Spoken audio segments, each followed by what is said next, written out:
नमस्कार स्टूडेंट्स, स्वागत है आप सभी का आपके YouTube चैनल में। आज हम आपकी क्लास में इंग्लिश की फिल इन द ब्लैंक्स पढ़ेंगे। फिल इन द ब्लैंक्स आपने पहले भी पढ़े थे, बट ये आपके फिल इन द ब्लैंक्स दूसरे टाइप के, मतलब आपने जो पहले पढ़े थे वो क्लोज टेस्ट की तरह पढ़े थे, जिसमें आपको एक पैराग्राफ था, एक पैसेज दिया हुआ था, उसमें आपको फिल करने थे। आज जो हम पढ़ेंगे, आज हम पढ़ेंगे सेंटेंस के, मतलब आपको एक पर्टिकुलर सेंटेंस दिया गया होगा, उस सेंटेंस में आपको फिल करना होगा। ठीक है, तो हम चलते हैं, देरी ना करते हुए क्लास की तरफ बढ़ते हैं और देखेंगे कि आपके जो फिल इन द ब्लैंक्स हो गए, जैसे यहाँ लिखा हुआ कि दे आर पुअर, उसके बाद आपको एक ब्लैंक दिया हुआ है, उसमें आपको फिल करना है, क्या आएगा, हैप्पी।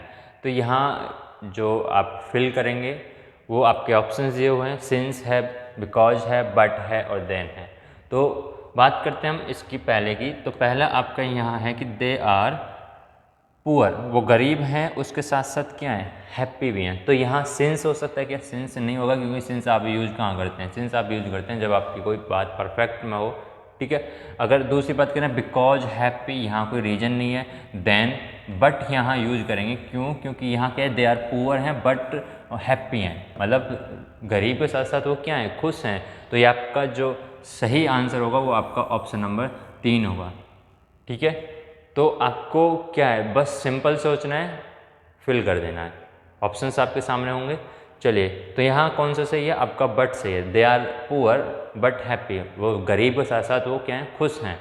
ठीक है, अगर हम आगे बात करें तो अगर आगे देखते हैं, आगे आपका द ऑफिसर, उसके बाद flank the car to speak to the driver.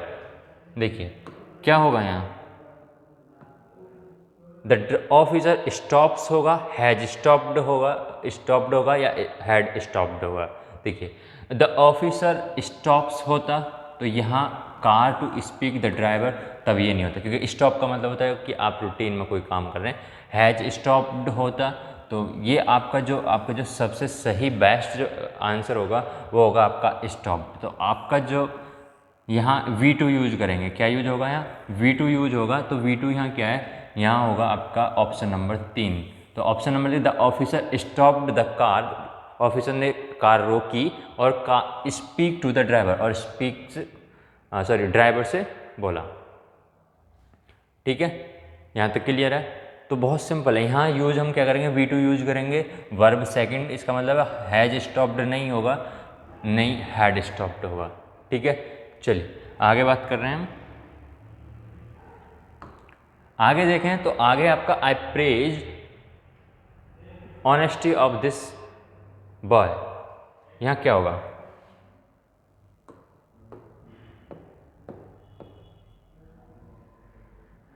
यहाँ आई प्रेज, प्रेज का मतलब होता है सराहना करना, किसी सराहना।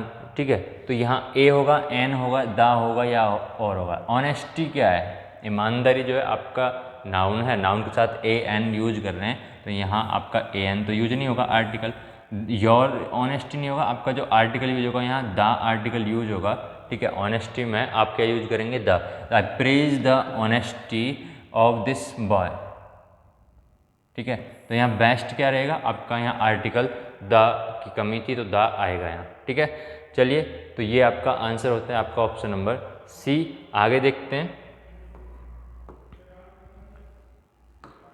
चलिए मुझे बताइए आगे क्या होगा। आगे लिखा हुआ है कि I asked him if I borrow his car for a day, मैंने उससे पूछा यदि मैं उसकी कार कुछ दिन के लिए उधार ले लूँ, मतलब एक दिन के लिए उधार ले लूँ, तो क्या होगा। जब आप किसी से कोई चीज़ मांगते हैं तो क्या, कौन से शब्द से, पोलाइटनेस किससे दिखाते हैं, बताइए। यहाँ क्या होगा कि I will borrow his car for a day, मतलब यहाँ आप विल यूज करते हैं तो आप क्या करते हैं, उस पर प्रभाव जमा रहे हैं कि मैं उसकी कार कुछ दिन के लिए लूँगा। बट यहाँ जब हम किसी चीज़ को मांगते हैं तो आप यूज करेंगे कुड। तो ऑप्शन नंबर यहाँ कौन सा सही होगा, ऑप्शन नंबर दूसरा सही होगा। तो I asked him if I could borrow his car for a day, मैंने उससे क्या पूछा है, एक दिन के लिए कार चाहिए, उसके लिए पूछा है। तो इफ़ आई कुड आएगा आपका, तो आपका राइट आंसर क्या है, बी ऑप्शन। ठीक है, हम आगे चल रहे हैं, आगे ऐसे कुछ क्वेश्चंस पढ़ेंगे। आगे देखते हैं, आगे है आपका our ancestors had immense difficulty procuring books.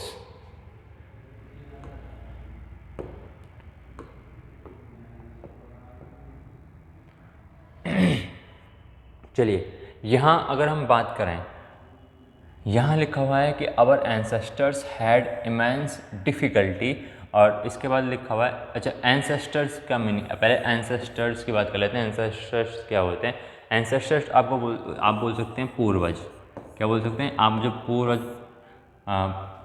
पूर्वज जिनको बोलते हैं, जो आपके पहले थे, ठीक है, जो डेथ हो चुकी है उन वो थे, उनको आप पूर्वज बोलते हैं, मतलब जो आपके टाइम से के बाद पहले की बात है। तो एंसेस्टर्स समझिए। हैड इमेंस, इमेंस का मतलब क्या है कि इमेंस डिफ़िकल्टी का मतलब बहुत ज़्यादा परेशानी की उन्होंने इन प्रोक्योरिंग बुक्स। प्रोक्योरिंग बुक्स का मतलब क्या है कि कोई चीज़ प्राप्त करना। तो बुक्स, प्रोक्योरिंग बुक्स मतलब उन्होंने जो किताबें प्राप्त करी हैं कठिनाई से, तो वहाँ ये जो प्रेपोजिशन यूज होगा वो डिफ़िकल्टी इन आएगा आपका। क्या होगा? Preposition difficulty in procuring books. तो आपका ऑप्शन क्या है? तीसरा सही होगा, इन आप फिल करेंगे इसमें। ठीक है, यहाँ तक क्लियर है। तो यहाँ लिखा कि our ancestors had immense difficulty in procuring books. उन्होंने मतलब क्या किया कि हमारे जो पूर्वज है उन्होंने बहुत मेहनत से या बहुत कठिनाई से क्या किया था? बुकों को इकट्ठा किया है। चलिए आगे हम बात कर रहे हैं, आगे देखते हैं आगे क्या। It is difficult affection on हर। क्या होगा? सावर होगा, हेड सावर होगा, टू सावर होगा, या ऑफ सावरिंग होगा।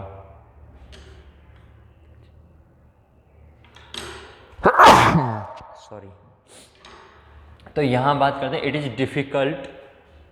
ठीक है, यहाँ डिफ़िकल्ट के साथ साथ क्या होगा? यहाँ आपका डिफ़िकल्ट के साथ होगा यहाँ टू शावर।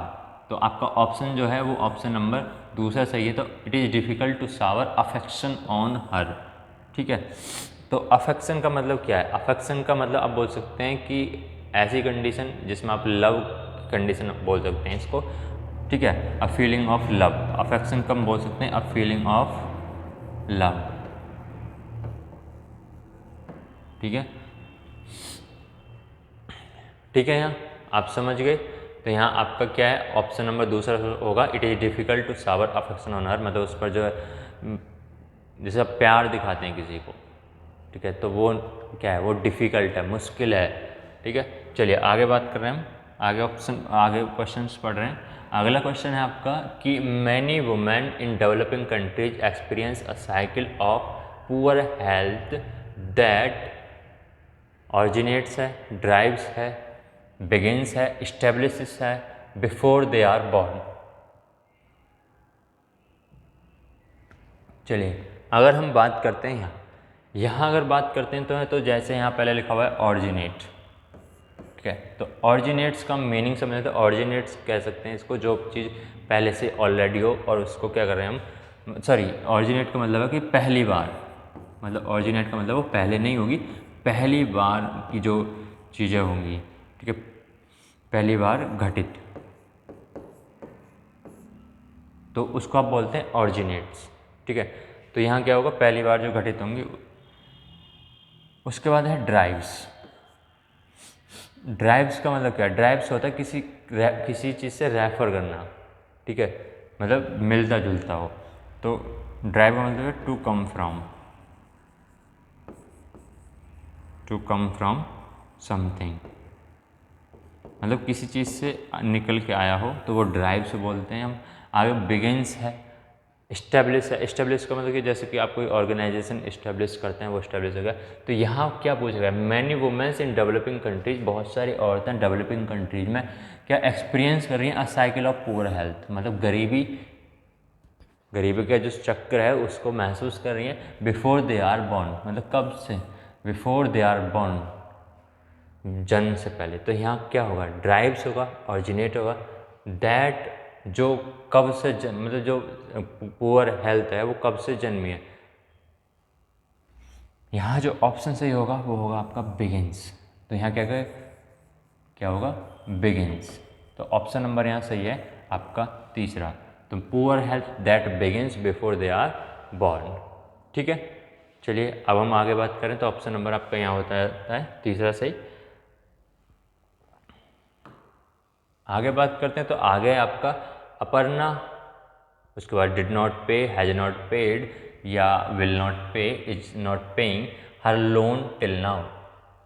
चलिए देखिए, अगर यहाँ बात करते हैं टिल नाउ, और टिल नाउ का मतलब क्या है कि आप टाइम आपको मिल चुका है, टिल नाउ मतलब अभी तक कोई चीज़ क्या हुई है, पे नहीं की है, तो डिड नॉट पे आएगा, हैज नॉट पे आएगा या विल नॉट पे। देखिए टिल नाउ हुआ तो विल तो आपका कट जाएगा क्योंकि आपका अभी की बात है, तो विल फ्यूचर का कोई बात नहीं है। Is not paying till now, ये कंटिन्यूटी है, कंटिन्यूटी में ये भी गलत है आपका, तो ऑप्शन बचते हैं आपके दो, हैज नॉट और डिड नॉट। ठीक है, तो यहाँ जो सबसे बेस्ट है क्या है, यहाँ आपका जो टाइम है वो किस में दिया, टिल नाउ मतलब प्रेजेंट, और उसके साथ आप यूज करेंगे हैज़ नॉट पेड। क्या होगा, Aparna has not paid her loan till now, मतलब अपर्णा ने अभी तक अपना लोन नहीं दिया है, लोन नहीं चुकाया है, तो आप यहाँ यूज करेंगे हैज़ नॉट पेड।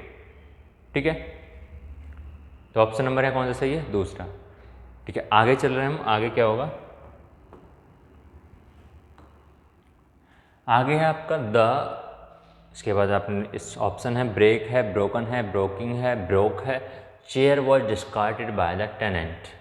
यहाँ क्या है कि एक कोई टूटी हुई चेयर है, उसको फेंक दिया है किराएदार ने, टेनेंट होता है किराएदार, और डिस्कार्टेड का मतलब होता है कि फेंक देना कोई चीज़। ठीक है, तो ख़राब चीज़ को फेंक देना।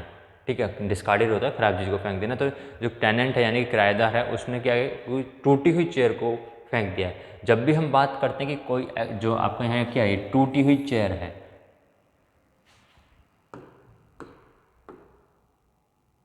क्या है यहाँ, ये टूटी हुई चेयर है, तो यहाँ आपको अवस्था जो पता चली है, तो वो ब्रेक नहीं है, ब्रोकन है। क्या है, ब्रोकन है, तो आपका ऑप्शन नंबर 2 होगा।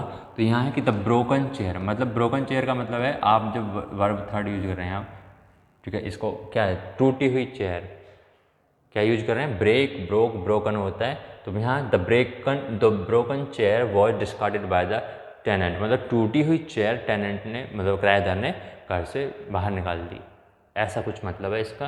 तो यहाँ जो आप यूज करेंगे, यहाँ होगा ना ब्रेक होगा, ना ब्रोकिंग होगा, ना ब्रोक होगा, यहाँ होगा वर्ब थर्ड, यानी कि ये वर्ब थर्ड नहीं है वैसे, इसको जो वर्ब को हमने मॉडिफाई किया हुआ है यहाँ।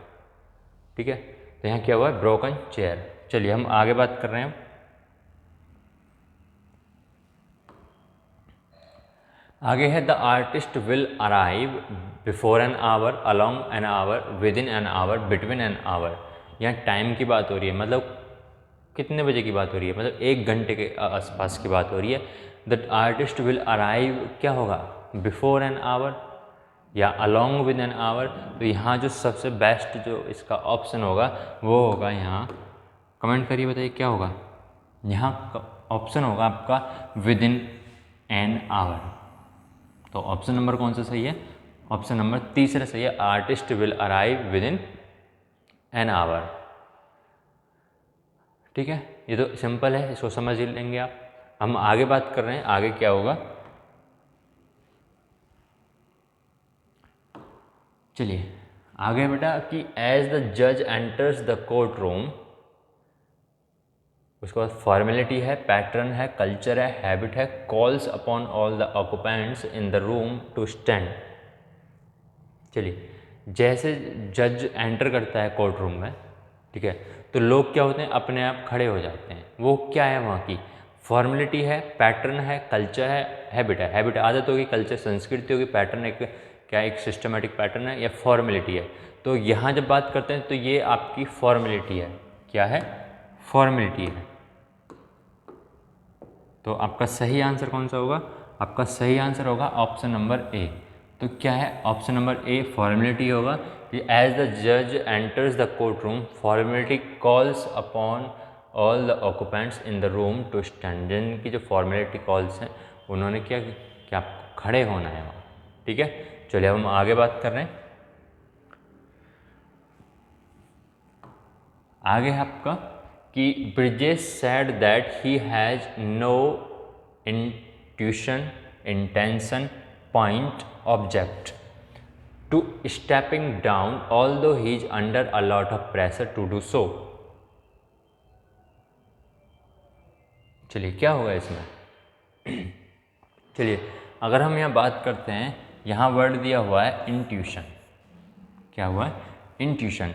इसका मीनिंग बात करें तो यहाँ जो मीनिंग क्या होगा इसका मतलब है कि इंट्यूशन का मतलब किसी को बात मनवाना अपनी, किसी को सॉरी ऐसे कह सकते हैं आप इसको,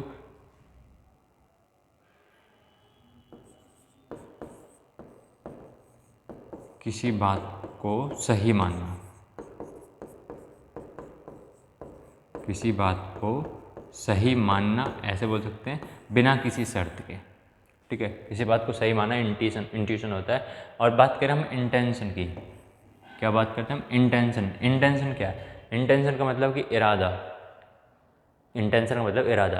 तो यहाँ जो बेस्ट ऑप्शन है वहाँ ये ऑप्शन नंबर बी आपका सही है, इंटेंशन। कैसे कि Brijesh said that he has no intention to stepping down, मतलब उसका मतलब कोई इरादा नहीं था, ठीक है, स्टेपिंग डाउन के लिए। Although he is under a lot of pressure to do so, जो उसने किया उस पर बहुत सारा प्रेशर था इसलिए उसने किया, तो वो उसका क्या था? इंटेंशन नहीं था, इरादा नहीं था, बट उसकी मजबूरी बन गई थी वो। ठीक है, तो यहाँ आपका ऑप्शन कौन सा होता है? ऑप्शन नंबर बी सही होगा, इंटेंशन। इंटेंशन का मीनिंग होता है इरादा। पॉइंट आप समझते हैं, ऑब्जेक्ट भी कोई है। ठीक है, तो यहाँ आपका ऑप्शन होता है बी सही। आगे चल रहे हैं, आगे ही देखते हैं।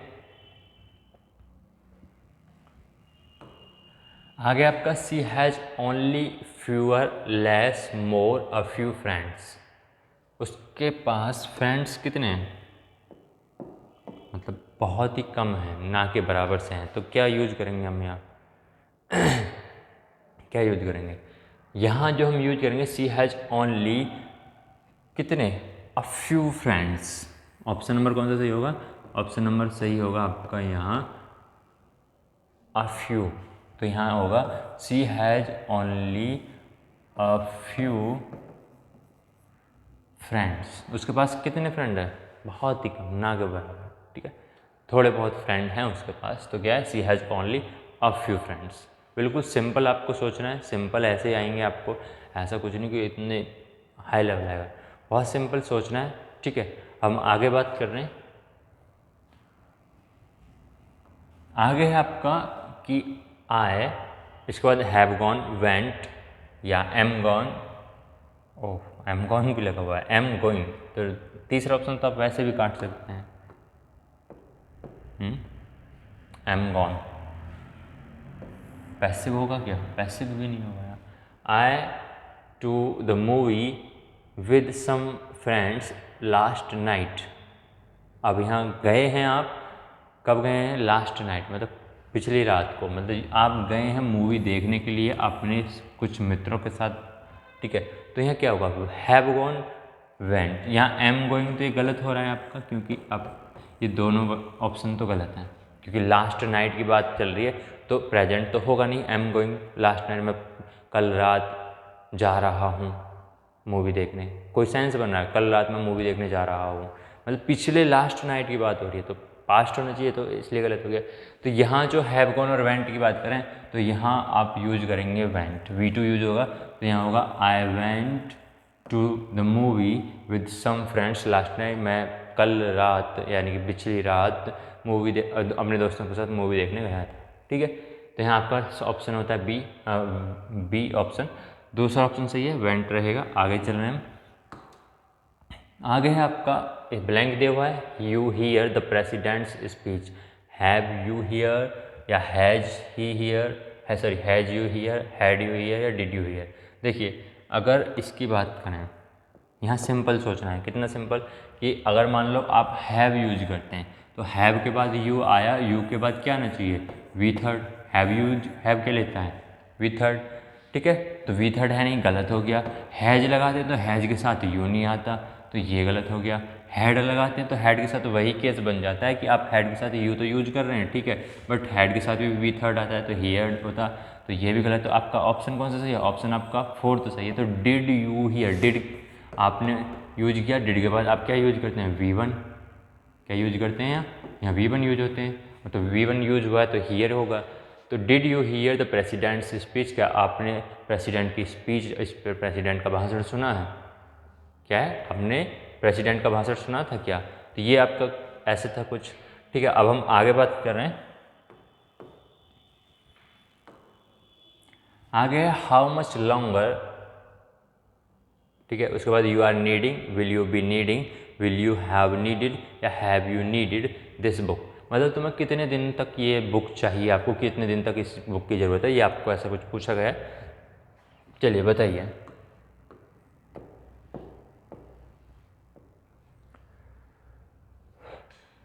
यहाँ हाउ मच लॉन्गर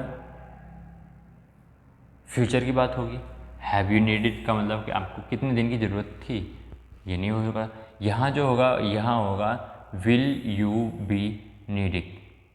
क्या है, विल यू बी नीडिंग। तो यहाँ ऑप्शन नंबर कौन सा सही होगा?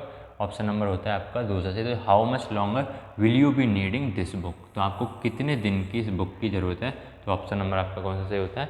दूसरा। हम आगे चल रहे हैं, हम आगे की पूछ देखते हैं कुछ ऐसे क्वेश्चन के साथ। चलिए आगे है, द न्यूज वॉज। कैसी थी news? Very good, too good, so good, as good, to be true. News कैसी रही होगी? चलिए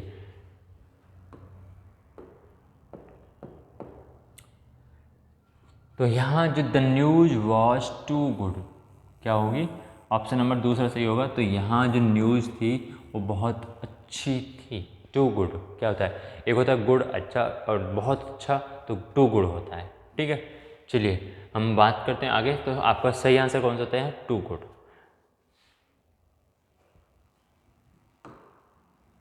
आगे देखते हैं। आगे the recession is going to cause.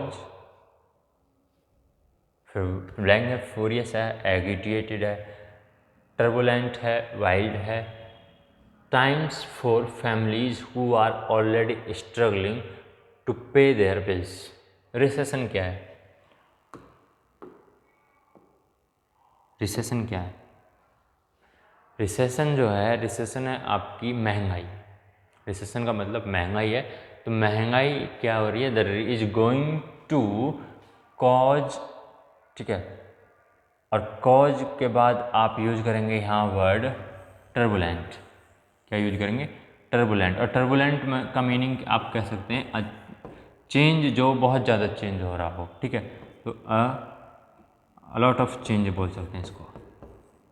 A lot of change मतलब बहुत ज़्यादा चेंज हो रहा हो, उसको टर्बुलेंट बोलते हैं। तो क्या लिखाया जाएगा? यहाँ होगा टर्बुलेंट टाइम्स, मतलब काफ़ी बार बदली है रिसेशन। और families who are already struggling to pay their bills, मतलब जो कुछ फैमिली क्या हो रही है, कुछ फैमिली ऑलरेडी लड़ रही हैं अपने बिल को पे करने के लिए। लड़ रही हैं का मतलब, कहने का मतलब कि वो असमर्थ हैं बिल को पे करने में, फिर भी वो कोशिश कर रही हैं उस बिल को पेमेंट करने की। ठीक है, चलिए तो यहाँ क्या यूज होगा? क्या यूज होगा यहाँ? टर्बुलेंट। ठीक है, अब हम आगे बात कर रहे हैं। आगे आपका अ लार्ज क्राउड। क्या है? A large crowd gathered, rallied, clustered, compiled to get a glimpse of their favourite star. चलिए, ये क्राउड की बात हुई, भीड़ की बात हो रही है। अ लार्ज क्राउड एक बहुत भारी मात्रा में लोगों को इकट्ठा होना, वो होती है लार्ज क्राउड हो गया। इकट्ठी हुई है to get a glimpse of their favourite star, मतलब वो अपने जो फेवरेट स्टार है उनका, उनको देखने के लिए जो भीड़ उमड़ी है उसके लिए। ठीक है, तो यहाँ बात करते हैं अगर गैदर्ड की। गैदर्ड होता है इकट्ठा होना। क्या होता है? गैदर्ड होता है इकट्ठा होना। रैलीड क्या होता है? रैलीड होता है समर्थन करना। क्या कह सकते हैं इसको? समर्थन। जो आप रैली करते हैं, जैसे प्रचार करते हैं किसी का, आप किसी नेता का प्रचार करते हैं तो उसका वो समर्थन कर रहे हैं। क्लस्टर्ड की बात करें तो क्लस्टर्ड होता है क्लस्टर्ड का मतलब किसी के चारों ओर, किसी के चारों ओर इकट्ठा होना।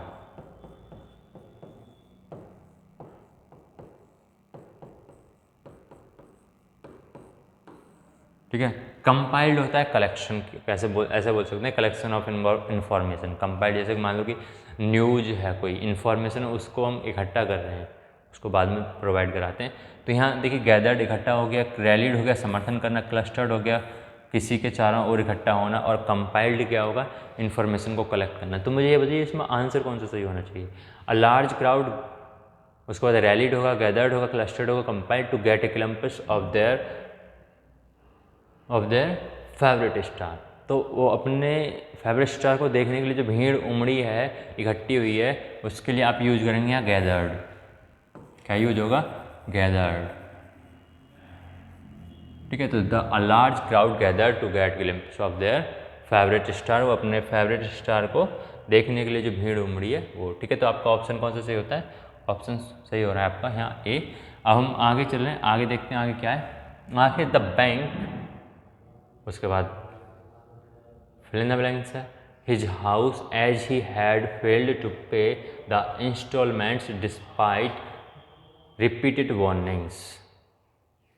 ठीक है, अब बैंक वाले क्या कह रहे हैं कि बैंक वालों ने क्या किया है, उनके घर को, जैसे बोलते हैं कि जब आप किसी पर लोन होता है तो लोन की अगर आप ईएमआई नहीं पे करते तो गाड़ी को खींच के ले जाते हैं।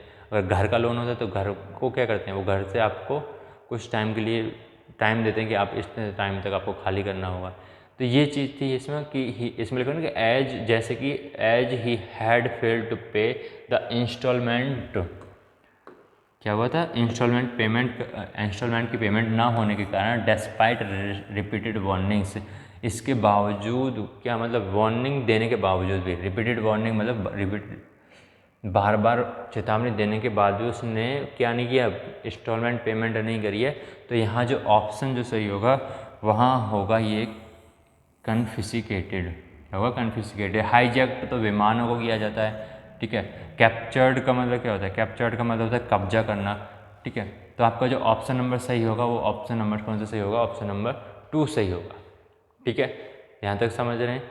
आगे चल रहे हैं, हम आगे बात करेंगे। आगे आपका the lawyer tried to draw seduce इनसाइड persuade his client to accept the generous settlement offer. देखिए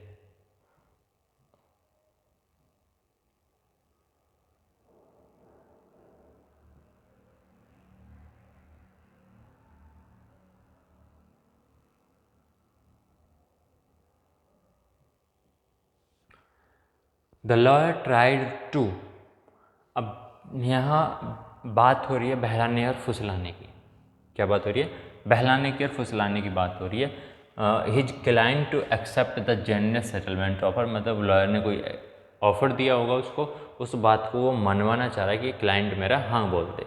तो यहाँ the lawyer tried to draw seduce या इंसाइट, यहाँ होगा पार्श्वर।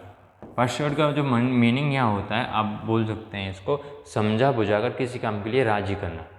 परस्यूड का मतलब क्या होता है कि समझा बुझाकर किसी को काम के लिए राजी करना किसी को। ठीक है, तो यहाँ लॉयर क्या कर रहा है, लॉयर भी वही चीज़ कर रहा है कि अपने क्लाइंट को समझा रहा है और उसको कह रहा है कि एक्सेप्ट जनरेशन सेटलमेंट ऑफर, मतलब जो ऑफर उसने दिया है उसको एक्सेप्ट कर ले आप उसका क्लाइंट। तो यहाँ कौन सा ऑप्शन सही होगा, ऑप्शन होगा आपका 4th परसुएट। ठीक है, यहाँ अगर बात करें हम सीड्यूस की, सीड्यूस का मतलब क्या होता है, राजी करना। ठीक है, बहलाना। सीड्यूस का मतलब यहाँ आप बोल सकते हैं राजी कर रहे हैं, बहला फुसला रहे हैं, मतलब उसको कोई लोभ वगैरह दे रहे हैं। ठीक है, अगर इनसाइट की बात करें तो इनसाइट क्या होता है, इनसाइट होता है आपका भड़काना। इनसाइट का मतलब क्या होता है, भड़काना। जबकि वकील भड़काएगा क्यों, वकील तो अपनी बात को मनवा रहा है। ठीक है, भड़काना बोल सकते हैं, उकसाना बोल सकते हैं, ये तो आप समझ होंगे। ठीक है, इनसाइट का मीनिंग क्या है, भड़काना या उकसाना हो गया। सीड्यूस का मतलब क्या है, राजी करना या किसी चीज़ को बहला कर कोई लोभ देकर किसी चीज़ को मनवाना। और दूसरा परसुएट आपको पता है, ड्रॉ भी आप जानते हैं। ठीक है, चलिए अब हम आगे बात कर रहे हैं, आगे क्या होगा।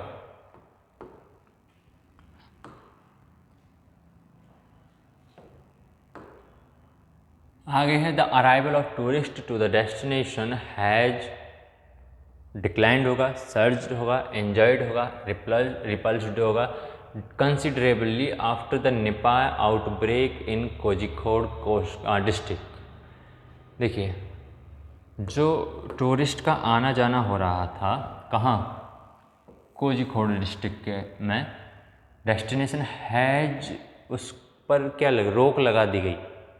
क्यों लगा दी गई कि निपाह आउटब्रेक, निपाह क्या था, एक निपाह वायरस चला था, निपाह वायरस वही है। तो निपाह की वजह से कोझिकोड जो डिस्ट्रिक्ट था उसमें टूरिस्ट को आने के लिए क्या कर दिया था, मना कर दी गई थी, प्रतिबंधित कर दिए गए थे। तो यहाँ क्या था, डिक्लाइन होगा, जो उनका जो कंसिडरेबली क्या बोलते हैं, डेस्टिनेशन हैज क्या यूज करेंगे, यहाँ हम यूज करेंगे डिक्लाइंड कंसिडरेबली। तो ऑप्शन नंबर क्या होगा, यहाँ ऑप्शन नंबर फर्स्ट होगा डिक्लाइंड। हैज के बाद आप वी थर्ड यूज करते हैं, तो वी थर्ड आपका डिक्लाइंड हुआ। The arrival of tourist to the destination has declined considerably after the Nipah outbreak in Kozhikode district. किसके कारण, निपाह वायरस के आने के कारण कोझिकोड में। ठीक है, चलिए अब हम आगे बात कर रहे हैं। चलिए आगे मुझे बताइए, children enjoy the TV programmes to look at, watching, to see, to watch. चलिए, चिल्ड्रन जो है बच्चे जो आनंद ले रहे हैं टीवी प्रोग्राम का, कैसे, देखते हुए। तो क्या लिखा जाए, यहाँ होगा वॉचिंग। तो ऑप्शन नंबर यहाँ कौन सा सही होगा, ऑप्शन नंबर यहाँ बी सही होगा।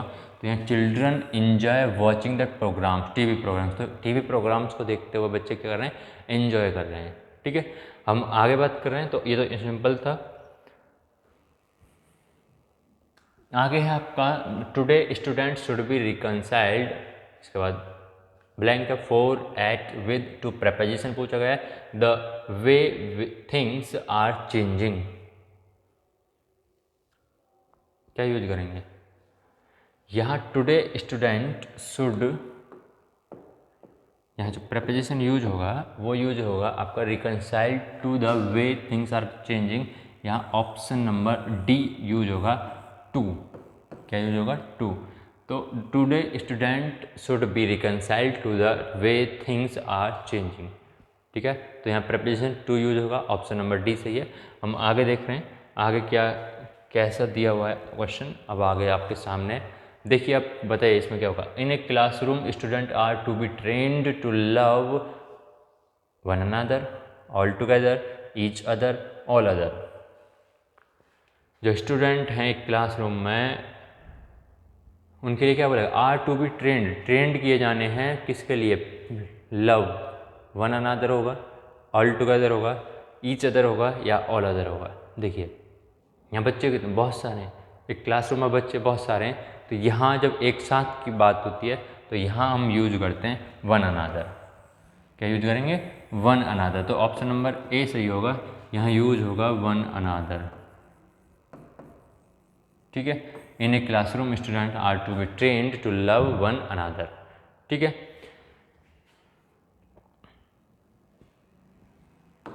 चलिए आगे मुझे बताएंगे आप। बैंक होगा, गैंग होगा, ट्रूप होगा, ट्रूप होगा of Japanese artist stepped off the coach amidst warm welcome. जो जैपनीज का क्या है, बैंक होगा, गैंग होगा, ट्रूप होगा, ट्रूप होगा। यहाँ ये जो वर्ड है यहाँ आप यूज करेंगे ऑप्शन नंबर ट्रूप। तो ऑप्शन नंबर यहाँ डी सही होगा, ऑप्शन नंबर यहाँ डी सही होगा, ट्रूप। ठीक है, यहाँ ट्रूप होता क्या है, ट्रूप का मतलब होता है ग्रुप ऑफ डांसर्स हो गया, ग्रुप ऑफ एक्टर्स हो गया। तो ग्रुप ऑफ एक्टर्स,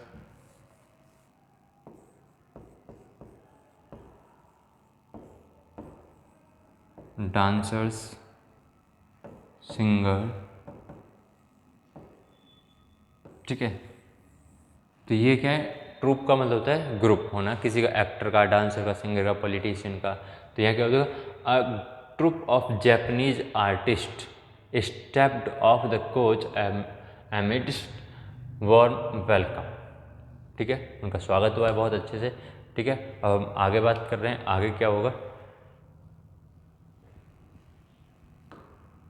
आगे है फॉर ऑल हिज ट्रिक्स, या पहले दो ऑप्शन दिए हुए ना, मतलब सॉरी दो फिल भर करने, तो ट्रिक्स है, चीट है, आगे है आपका स्टूपिडिटी है, फूल है, वेल्थ है, माइजर है, हेल्थ है, प्लेयर है।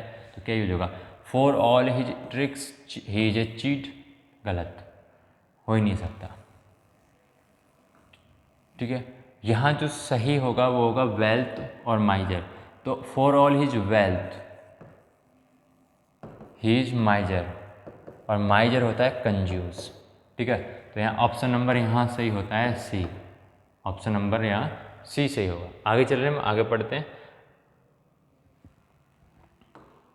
आगे आपका it took the child a long time to recover the shock, recover किया है किसी शॉक से। ठीक है, किसको, it took the child a long time, मतलब बहुत समय लग गया बच्चे को कि रिकवर करने से, कहाँ से, शॉक से रिकवर करना। तो रिकवर कहाँ किससे करना है, ओवर, अबाउट, अंडर, फ्रॉम। तो यहाँ आप रिकवर कर रहे हैं किसी चीज़ से, मतलब दूर कर रहे हैं, शॉक से दूर करना, शॉक जो शॉक से दूर ही तो करना है, तो दूर करने के लिए आप यूज करेंगे फ्रॉम। फ्रॉम कहाँ यूज करते हैं, फ्रॉम यूज करते हैं जब आप किसी चीज़ से अलग हो रहे हो, तो शॉक से यहाँ अलग हो रहे हैं, तो रिकवर फ्रॉम द शॉक। तो it took the child a long time to recover from the shock. चलिए आगे बात कर रहे हैं, आगे क्या होगा। आगे आपका tourist always enjoyed in seeing to watch, watching the setting sun in the Darjeeling hills.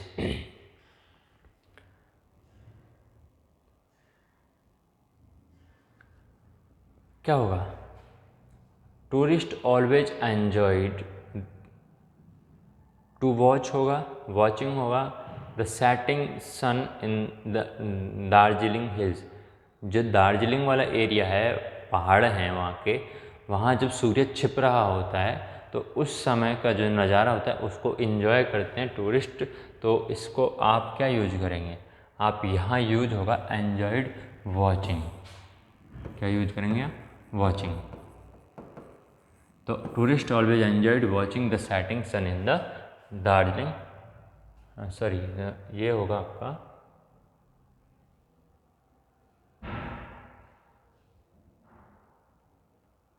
ठीक है। चलिए हम आगे बात कर रहे हैं, आगे क्या होगा। आगे आपका when he died Ramanuj left leaves was living had left, क्या आंसर होगा यहाँ, व्हेन ही डाइड, जब वह मरा, रामानुज छोड़ कर गया है बिहाइंड 3 नोटबुक्स। तो क्या है, लेफ्ट, लेफ्ट लीव्स तो नहीं होगा क्योंकि पास्ट की बात ये गलत हो गया, वॉज लिविंग नहीं हो सकता क्योंकि कंटिन्यूटी की कोई बात ही नहीं है, हैड लेफ्ट वॉन्ट बिहाइंड, ये हो ही नहीं सकता। यहाँ आपका ऑप्शन नंबर क्या होगा, ए लेफ्ट होगा, रामानुज लेफ्ट बिहाइंड 3 नोटबुक्स। ठीक है, क्या होगा, लेफ्ट। वर्ब सेकंड की बात करते हैं। चलिए आगे देखें, तो आगे है she was relieved to hear from the doctor that the tumour was not malignant, it was, क्या हुआ, इसमें है कि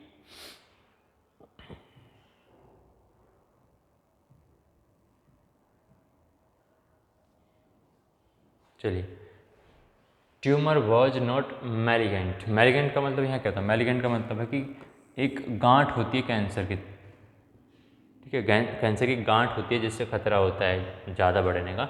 तो ठीक है, इट वॉज यहाँ होगा बेनाइन, क्या होगा, बेनाइन, और बेनाइन का मतलब यहाँ होता है, ऐसे बोल सकते हैं कि नॉट डेंजरस।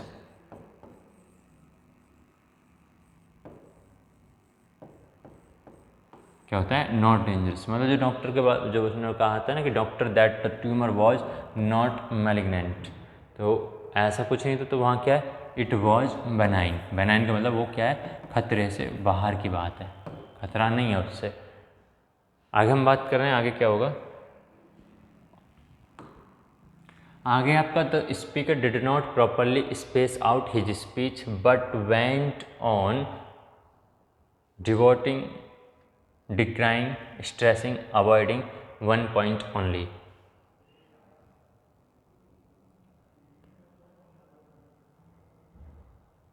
चलिए, यहाँ जो स्पीकर की बात हो रही है, speaker did not properly space out his speech, मतलब उसको क्या, स्पीकर ने वो जो स्पीच थी उसको सही तरह से नहीं कर पाया।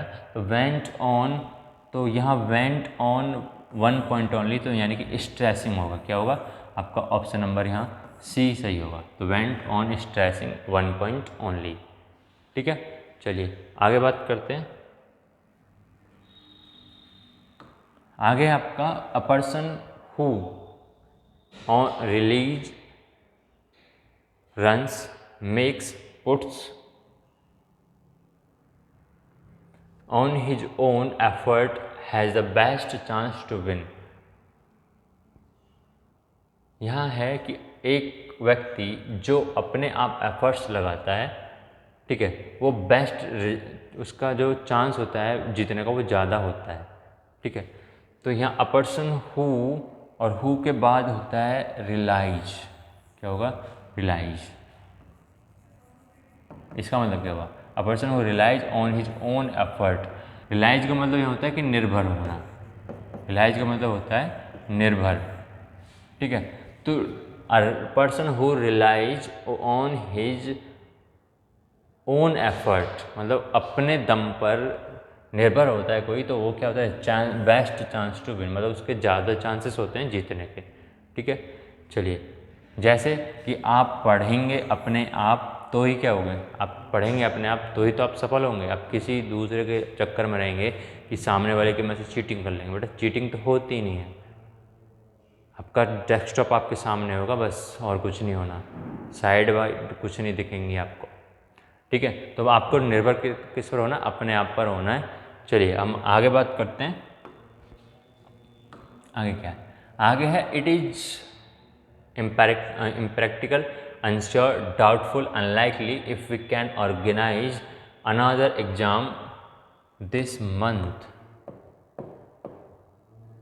अब यहाँ क्या है, इट इज क्या होगा, इम्पॉसिबल होगा, डाउटफुल होगा, if we can organise another exam this month, ये असंभव हो सकता है कि हम अगले महीने आपको एग्ज़ाम कराएं। ठीक है, we can organise another exams this month, मतलब यहाँ क्या है कि ये हमारे लिए क्या है, unlikely, it is unlikely. Unlikely का मतलब क्या होता है, अनलाइकली का मतलब असंभव सा होता है, क्या होता है, it is unlikely if we can organise another exam this month. ठीक है, आगे बात कर रहे हैं हम, आगे क्या होगा,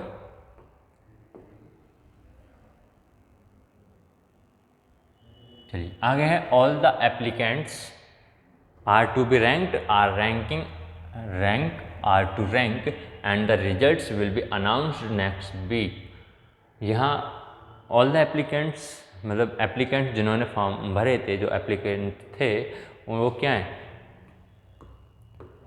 उनकी रैंक अभी क्या है बाकी है, उसके बाद रिजल्ट डिक्लेयर्ड होगा बाद में। ठीक है, result will be announced next week, मतलब अगले वीक होगा। तो यहाँ R2 रैंक होगा, तो ऑप्शन नंबर क्या होगा, ऑप्शन नंबर डी सही होगा।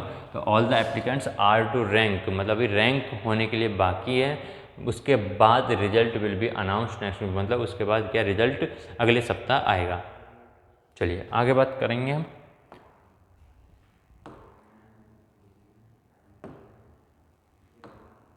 आगे है Canada does not require,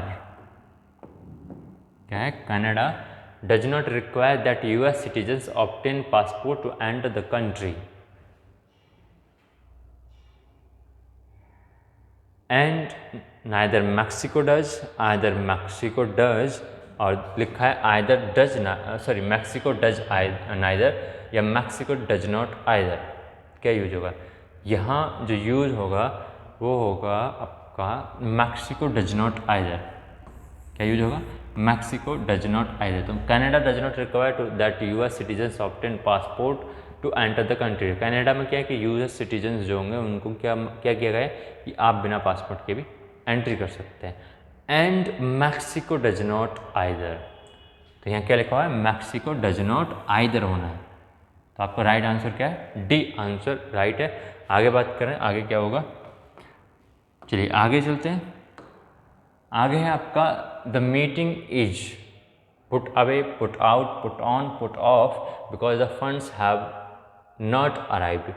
meeting को क्या कर दिया गया है कि आप होल्ड पर रख दिया गया है, मतलब रोक दी गई है मीटिंग। किस वजह से, वजह रही आपकी फंड्स नहीं मिल पाया है अभी तक। तो यहाँ क्या होगा, put away, put out, put in, put off. चलिए यहाँ क्या होगा, यहाँ होगा पुट ऑफ। और पुट ऑफ का मतलब होता है पोस्टपोन। क्या होता है, पोस्टपोन, ठीक है, मतलब टाल देना, आगे के लिए टाल देना। तो द मीटिंग इज पोस्टपोन, ऐसे बोल सकते हैं पोस्टपोन, या बोल सकते हैं put off because the funds have not arrived, क्योंकि फंड सब मिला नहीं है तो इसलिए हमने मीटिंग को पोस्टपोन किया हुआ है। पोस्टपोन्ड रहेगा, V2 इज पोस्टपोन्ड, ठीक है। आगे Gandhi ji will go down, go through, go by, go on in history as one of the greatest men that ever lived। Gandhi ji अभी तक क्या हो, जाने जाने वाले,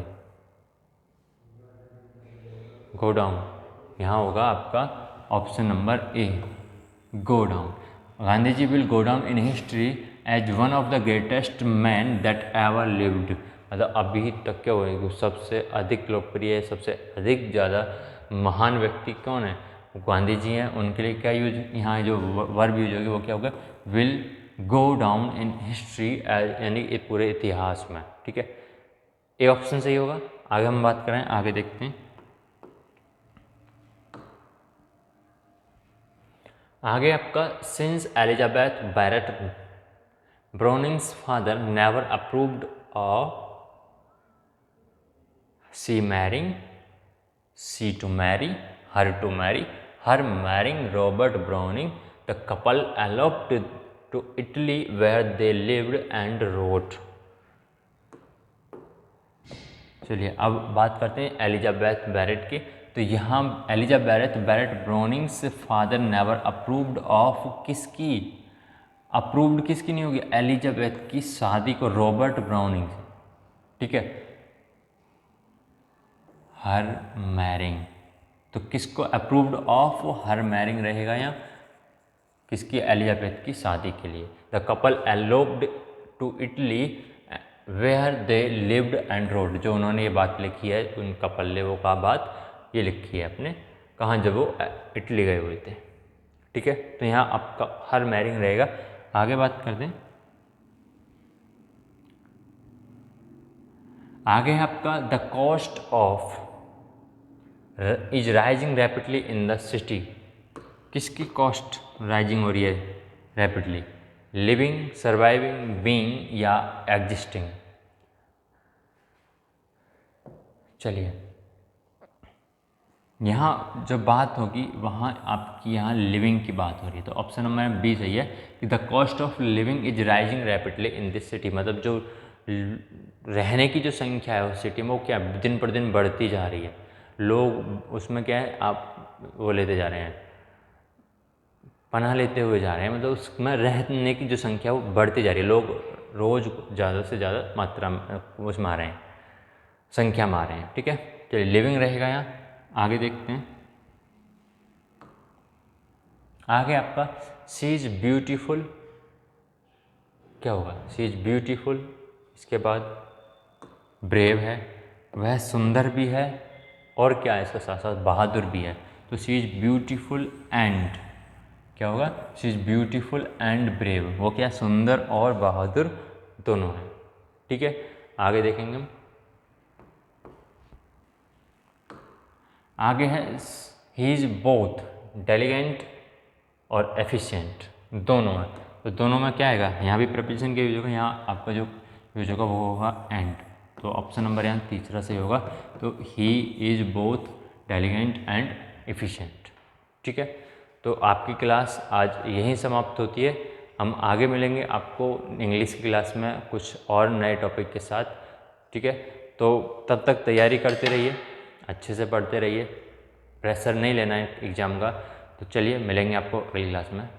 टेक केयर, बाय बाय।